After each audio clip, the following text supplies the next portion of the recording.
Smart and legal guidance. Download the application now. नमस्कार दोस्तों, आपका मेरा लीगल जीके के नए सेशन के ऊपर बहुत स्वागत है। और आज के सेशन के अंदर इसके अंदर समझेंगे कि आपने जो जजेस का नाम सुना है ना, high court and supreme court के अंदर सिंगल जज बेंच के द्वारा जजमेंट डिलीवर करा गया है, डिवीजन जजेस बेंच के द्वारा जजमेंट डिलीवर करा गया है, फुल बेंच के द्वारा जो है जजमेंट डिलीवर करा गया है, कॉन्स्टिट्यूशनल बेंच के द्वारा जजमेंट डिलीवर करा गया है। तो इन सारी चीजों का हम क्लासिफिकेशन आज के सेशन में बहुत ही ज्यादा बारीकी से समझेंगे। दूसरी बात, यहाँ पे कंफ्यूजन क्रिएट हो गई थी जो अभी 2022 में सुप्रीम कोर्ट के द्वारा क्लियर करी गई है, उसको भी हम समझेंगे। कंफ्यूजन जैसे कि भाई अगर लार्जर बेंच है जिसमें ज्यादा जजेस की बेंच बैठी हुई है, उन्होंने अपना जजमेंट डिलीवर करा जिसमें मेजॉरिटी कम है, लेकिन कम जज की बेंच है जिसमें स्ट्रेंथ जजेस की कम है लेकिन मेजॉरिटी ज्यादा है, तो हम कौन से जजमेंट को डिलीवर करेंगे, कौन से जजमेंट प्रिवेल करेगा, स्ट्रेंथ वाइज या मेजॉरिटी वाइज? इसकी कंफ्यूजन जो अभी 2022 में सुप्रीम कोर्ट के द्वारा क्लैरिफाई करी गई है, इसको हम समझेंगे। तो आज का सेशन की जो पीडीएफ रहेगी, आप लोगों को पता रहना चाहिए कि मेरी जो पीडीएफ है आपको मेरी एप्लीकेशन के ऊपर मिल जाएगी, स्मार्ट एंड लीगल गाइडेंस के नाम से,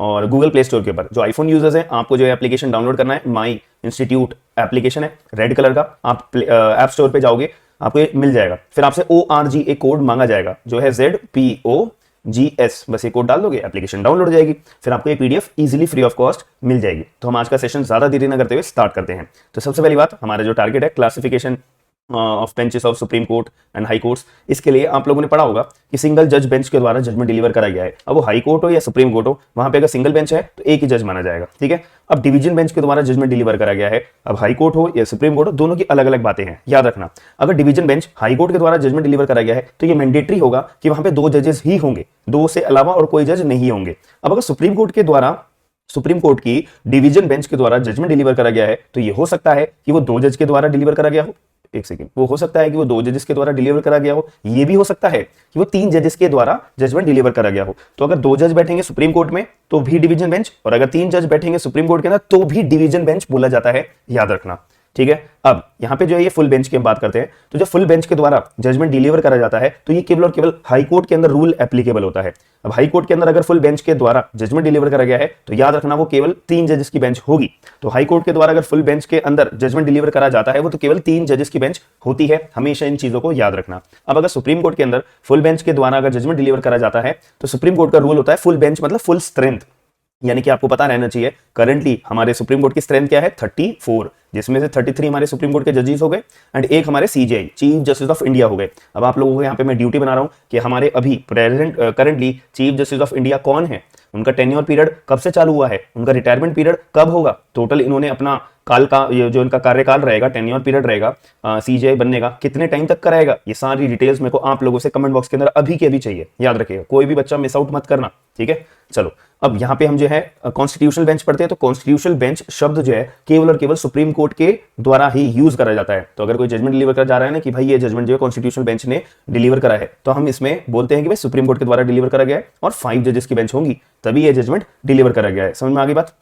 केवल सुप्रीम कोर्ट का टर्म यूज करा जाएगा। अब ये केस अभी हम पढ़ते हैं, इससे पहले मैं आपको एक चीज क्लैरिफाई कर देता हूँ। देखो, जैसे कि एक केस आता है हमारा, कौन सा केस होगा वो, हम ये समझ लेते हैं कि एक शंकरी प्रसाद का केस है, बहुत इंपॉर्टेंट केस है ये, शंकरी प्रसाद वर्सेस यूनियन ऑफ इंडिया, ठीक है।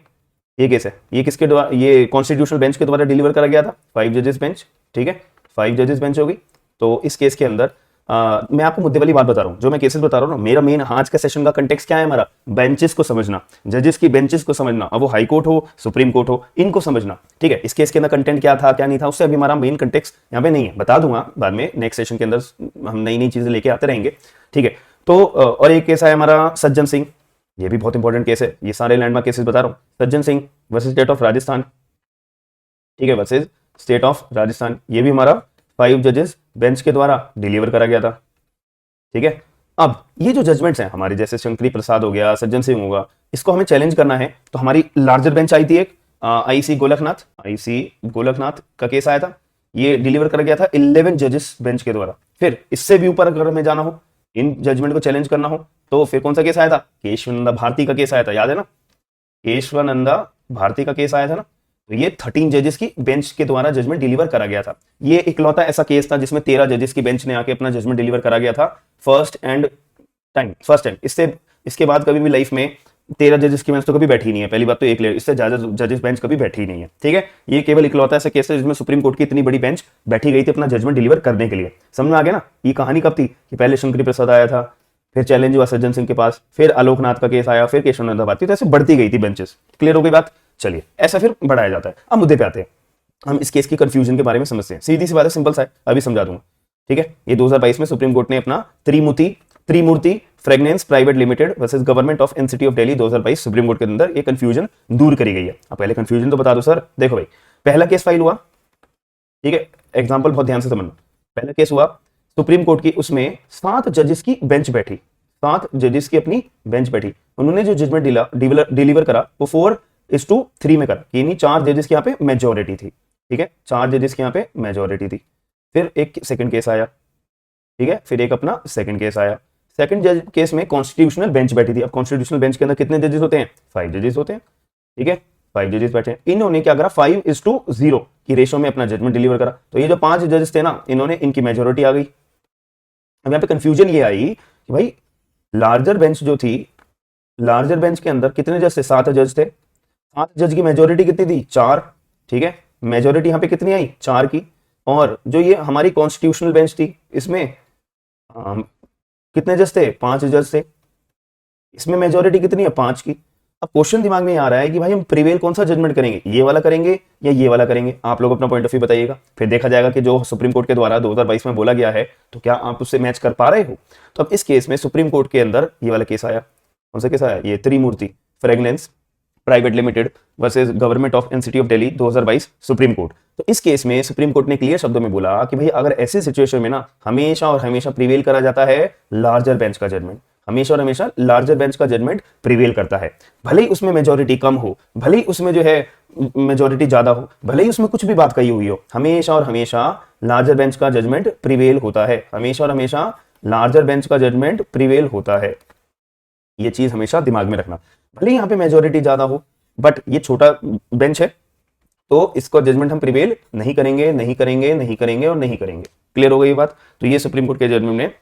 तो सर आप मुझे ये बताओ कि आर्टिकल भी है? हाँ जी भाई, इसका आर्टिकल आता है हमारा, ये देखो आर्टिकल आता है हमारा 145। ये मैंने आपके पहले निकाल के रखा है। आर्टिकल नंबर 145 का क्लॉज नंबर 5 के तहत ऑफ इंडियन कॉन्स्टिट्यूशन की जो कंकरेंस ऑफ मेजोरिटी ऑफ जजेस होती है, वो ही देखा जाता है हमारा बेंच ऑफ द कोर्ट के अंदर। तो जजमेंट जो डिलीवर करा जाता है लार्जर बेंच के द्वारा, वो ही हमेशा प्रिवेल करता है, भले ही उसके अंदर मेजोरिटी कितनी भी हो, वो मैटर नहीं करती। हमेशा लार्जर बेंच का ही जजमेंट प्रिवेल करा जाता है। तो मैं आशा करता हूं कि आपको जो मैंने कंटेंट प्रोवाइड कराया है आज के अपने लीगल वीडियो के सेशन के अंदर, आपको पसंद आया होगा। और सुबह 10 बजे मेरी डेली लीगल जीके आती है, तो आपको अगर वीडियो पसंद आई है तो आप लाइक जरूर करिएगा, शेयर जरूर करिएगा। और इसकी पीडीएफ आपको जो है मेरे पर्टिकुलर एप्लीकेशन के ऊपर मिल जाएगी, स्मार्ट एंड लीगल गाइडेंस के नाम से। एप्लीकेशन मेरी आ गई है, लॉन्च हो गई है, आईफोन के ऊपर भी एंड एंड्रॉइड के ऊपर भी, और बैचेस भी लॉन्च हो चुके हैं। तो जो लोग अपना बैच परचेज करना चाहते हैं तो एप्लीकेशन के ऊपर ही आपको पोर्टल मिल जाएगा, वहीं भी परचेज करके रिकॉर्डेड लाइव सब कुछ आपको मिल जाएगा, सब कुछ।